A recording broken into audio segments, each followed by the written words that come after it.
Hallo und herzlich willkommen zu einem neuen YouTube-Video von mir auf Finanztopia. Du denkst dir jetzt wahrscheinlich, was redet der Typ da? Ein Bankkonto kündigen? Spinnt der? Aber schau dir dieses Video bis zum Ende an und ich verspreche dir, danach wirst du ganz genau verstehen, warum dein altes Bankkonto dir mehr schadet als nützt und warum du sofort über Alternativen nachdenken solltest. Also bleib dran und pass gut auf. Wichtig vorab, dieses Video dient nur zur Information und Bildung. Keine Finanz-, Rechts- oder Steuerberatung. Prüfe immer selbst, was für dich passt. Worum geht's heute konkret? Unsere These ist klar. Viele klassische Konten bei Filialbanken kosten dich unnötig Geld und liefern dafür immer weniger Gegenleistung. Moderne Anbieter, etwa App-Banken, bieten oft dieselben Grundfunktionen ohne Kontoführungsgebühren und mit Features, die im Alltag wirklich helfen. Das heißt nicht, dass jede Filialbank schlecht ist oder jeder sofort wechseln muss. Es heißt, prüfen lohnt sich. Und zwar jetzt.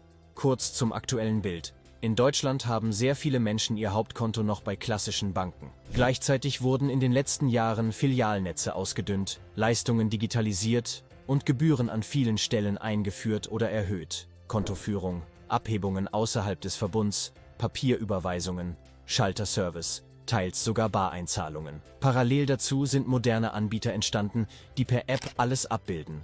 Überweisungen, Echtzeitbenachrichtigungen, Auswertungen, virtuelle Karten, Unterkonten, Buckets und günstige Zahlungen im Ausland. Genau diesen Gegensatz schauen wir uns an. Kostenfresser versus zeitgemäße Funktionen. Schauen wir uns an, wie die Situation in Deutschland aktuell aussieht. Über 80% aller Menschen haben ihr Hauptkonto noch bei einer klassischen Filialbank. Sparkasse, Volksbank, Postbank, Deutsche Bank. Namen, die jeder kennt. Für viele ist es Tradition. Man hat das Konto oft schon als Kind mit den Eltern eröffnet, es lief während der Ausbildung oder des Studiums einfach weiter und wurde nie hinterfragt. Das Problem: die Rahmenbedingungen haben sich massiv verändert. Früher gab es an fast jeder Ecke eine Filiale, feste Ansprechpartner, persönliche Beratung und auch kostenlose Konten. Heute ist vieles davon verschwunden. Immer mehr Filialen schließen, Beratungsgespräche sind oft nur noch Verkaufsaktionen für Versicherungen oder eigene Fondsprodukte. Und gleichzeitig kassieren die Banken Gebühren wie nie zuvor. Allein die Kontoführungsgebühren liegen im Schnitt zwischen 5 und 10 Euro pro Monat. Klingt nach Kleingeld?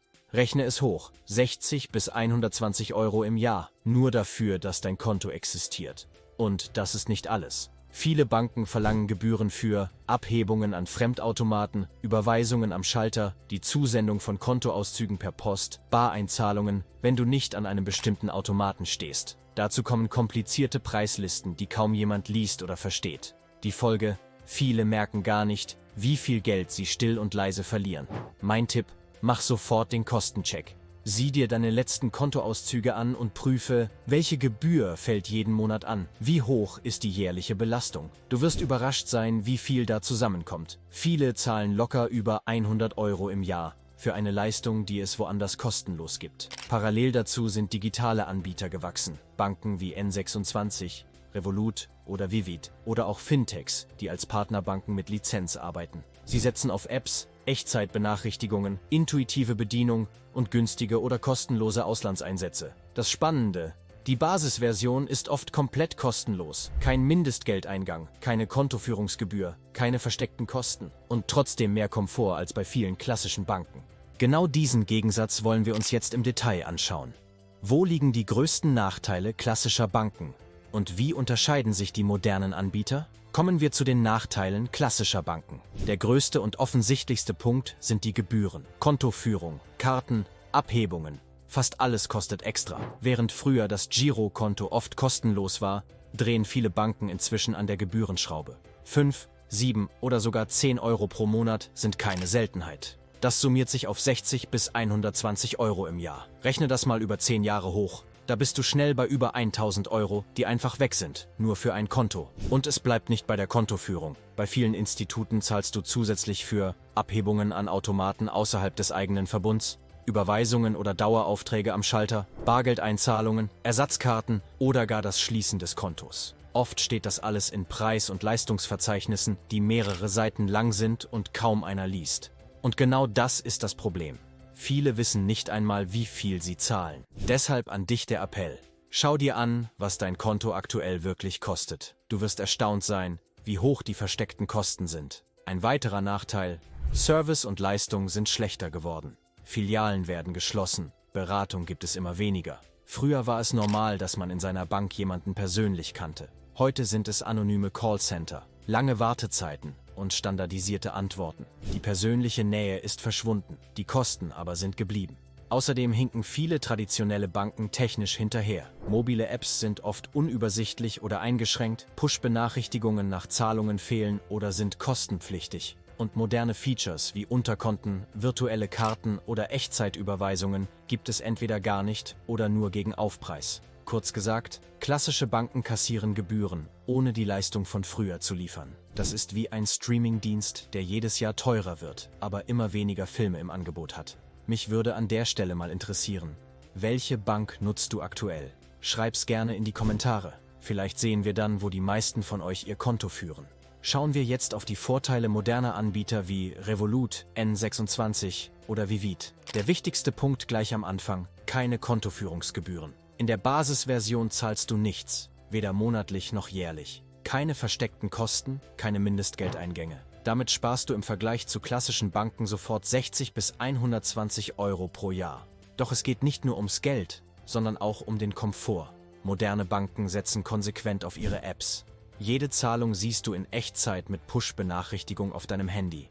Du kannst dein Geld in Kategorien einteilen, Ausgaben analysieren oder dir Budgets setzen. Viele bieten sogar Unterkonten oder Spaces, wo du gezielt für Urlaube, Notfälle oder größere Anschaffungen sparen kannst. Ein weiterer Vorteil ist die Flexibilität beim Bezahlen im Ausland. Während klassische Banken oft hohe Gebühren für Fremdwährungen verlangen, bieten Anbieter wie Revolut oder N26 Zahlungen weltweit zum echten Wechselkurs, häufig kostenlos oder deutlich günstiger. Gerade für junge Leute, die reisen oder im Ausland studieren, ist das ein enormer Pluspunkt. Auch das Handling von Karten ist moderner. Neben der physischen Karte gibt es sofort eine virtuelle Karte fürs Online-Shopping, die du jederzeit in der App sperren oder löschen kannst. Bei verdächtigen Abbuchungen reicht ein Klick, keine langen Hotlines oder Wartezeiten. Noch ein spannender Punkt: Innovation und Zusatzfeatures. Manche Apps bieten Cashback-Programme, Versicherungen oder sogar die Möglichkeit, kleine Beträge automatisch zu sparen, wenn du bezahlst. Diese Extras sind in klassischen Banken kaum zu finden oder nur in teuren Premium-Modellen enthalten. Nicht zu unterschätzen: die Schnelligkeit bei der Kontoeröffnung. Während du bei einer Filialbank Termine, Unterlagen und Wartezeiten einplanen musst, eröffnest du ein digitales Konto oft in wenigen Minuten online. Ausweis hochladen, Video-Ident, fertig. Natürlich ist nicht alles perfekt. Auch moderne Banken haben Limits und bei Premium-Abos gibt es zusätzliche Kosten. Aber im Vergleich zeigt sich klar, für die meisten Alltagsbedürfnisse reicht die kostenlose Basisversion völlig aus. Und genau da liegt der Vorteil: du bekommst alle wichtigen Funktionen, ohne auch nur einen Cent monatlich zu zahlen. Natürlich gibt es auch Ausnahmen, bei denen klassische Banken gar nicht so schlecht dastehen, nämlich bei Schülern, Azubis und Studenten. Viele Filialbanken bieten in dieser Zeit noch kostenlose Konten an. Wenn du also gerade in der Ausbildung bist oder studierst, zahlst du oft keine Kontoführungsgebühren. Das ist erstmal super, denn so kannst du dein Konto behalten, ohne jeden Monat Geld zu verlieren. Mein Tipp: wenn du so ein Konto hast, nutze es unbedingt, solange es kostenlos ist. Aber Achtung, diese Sonderkonditionen gelten nicht für immer. Meist enden sie mit dem 25. oder spätestens 27. Lebensjahr oder sobald du dein Studium oder deine Ausbildung abgeschlossen hast. Ab diesem Zeitpunkt wird das Konto automatisch kostenpflichtig. Viele merken das nicht, weil die Gebühren still und leise eingeführt werden. Plötzlich sind es dann 5 oder 10 Euro pro Monat und das Konto, das jahrelang gratis war, wird zum Kostenfresser. Und genau da liegt die Gefahr. Viele sind schlicht zu bequem, sich rechtzeitig um eine Alternative zu kümmern. Nach dem Motto: das Konto läuft ja, also lasse ich es einfach so weiter. Und genau dadurch zahlen sie dann über Jahre unnötige Gebühren. Darum mein klarer Rat: wenn du Schüler, Azubi oder Student bist, behalte dein kostenloses Konto. Aber denk jetzt schon an später. Schau dir frühzeitig moderne Anbieter an. Eröffne dir vielleicht parallel schon ein App-Konto und probiere es aus. So bist du vorbereitet, wenn deine Sonderkondition wegfällt. Gerade junge Leute profitieren von den digitalen Features moderner Banken. Push-Benachrichtigungen, Übersicht über Ausgaben, Budget-Tools. Alles Dinge, die dir helfen können, besser mit Geld umzugehen. Und zwar in einer Phase, in der man genau das lernt. Kurz gesagt, solange kostenlos, gerne behalten. Aber sei dir bewusst, dass sich das ändert Und dann sollte der Schritt zu einem modernen Anbieter keine Überraschung mehr sein. Damit das Ganze nicht zu abstrakt bleibt, schauen wir uns ein konkretes Beispiel an. Revolut. Und ganz wichtig, das hier ist keine Werbung. Ich bekomme kein Geld von Revolut. Ich nutze die App einfach selbst und kann dir deshalb erklären, wie sie funktioniert. Das Erste, was du wissen musst: die Basic-Version ist komplett kostenlos. Es gibt keine Kontoführungsgebühren und keine monatlichen Kosten. Kommen wir zum Fazit. Klassische Banken wie Sparkasse, Volksbank oder Deutsche Bank haben lange den Markt dominiert. Früher gab es dafür auch gute Gründe. Viele Filialen, persönliche Ansprechpartner, Beratung vor Ort. Heute sieht die Realität anders aus. Filialen schließen. Beratung wird seltener und ist oft verkaufsgetrieben. Die Kosten für dich als Kunde bleiben aber bestehen. Mehr noch: sie sind gestiegen. Monatliche Kontoführungsgebühren, Zusatzkosten für Überweisungen, Bargeldeinzahlungen oder Fremdabhebungen summieren sich schnell auf über 100 € im Jahr. Und das nur dafür, dass dein Konto existiert. Im Vergleich dazu zeigen moderne Anbieter wie Revolut, N26 oder Vivid, dass Banking auch anders geht. Keine Kontoführungsgebühren, transparente Apps, Push-Nachrichten in Echtzeit, Unterkonten für Budgets, günstige Zahlungen im Ausland und die Möglichkeit, schon mit kleinen Beträgen in ETFs oder Aktien zu investieren. Alles in einer App, ohne lange Wartezeiten oder komplizierte Formulare. Für die meisten reicht die kostenlose Basisversion völlig aus. Aber wichtig: dieses Video ist keine Empfehlung und keine Anlageberatung, sondern dient ausschließlich der Information und Bildung. Ob und wann du dein Konto wechselst, musst du selbst entscheiden.